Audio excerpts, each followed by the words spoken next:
സ്ഥാനമായിരിക്കും. വേദിയിൽ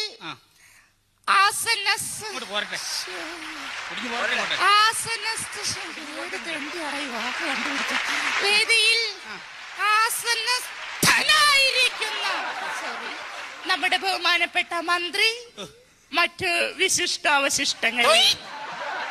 ഞാനിവിടെ വന്നപ്പോഴ് എന്നെ വളരെയധികം പുകഴ്ത്തി പലവരും ഇവിടെ സംസാരിച്ചു. സത്യത്തിൽ ഞാൻ ഒരു കാര്യം നിങ്ങളോട് പറഞ്ഞു കൊള്ളട്ടെ. ഇദ്ദേഹം പറഞ്ഞതുപോലെ ഞാൻ വനിതകളുടെ മാത്രം മെമ്പർ അല്ല, ഞാൻ പുരുഷന്മാരുടെ കൂടി മെമ്പറാണ്. ബഹുമാനപ്പെട്ട മന്ത്രിയുടെ സാന്നിധ്യത്തിൽ എനിക്ക് അദ്ദേഹത്തോട് ഒരു പരാതി ബോധിപ്പിക്കുവാനുണ്ട്. കാരണം നമ്മൾ ദിവസവും രാവിലെ ടിവിയിൽ കണ്ടുകൊണ്ടിരിക്കുന്ന സുപ്രഭാതം പരിപാടി പല സ്ത്രീകളുടെയും തിരക്ക് കാരണം അത് പലർക്കും കാലത്ത് കാണാൻ സാധിക്കാറില്ല. ദയവ് ചെയ്ത് ബഹുമാനപ്പെട്ട മന്ത്രി ഇടപെട്ടുകൊണ്ട് ആ സുപ്രഭാതം പരിപാടി വൈകിട്ടത്തേക്ക് ആക്കി തരണമെന്ന് ബഹുമാനപ്പെട്ട മന്ത്രിയോട് ഞാൻ അപേക്ഷിക്കുകയാണ്.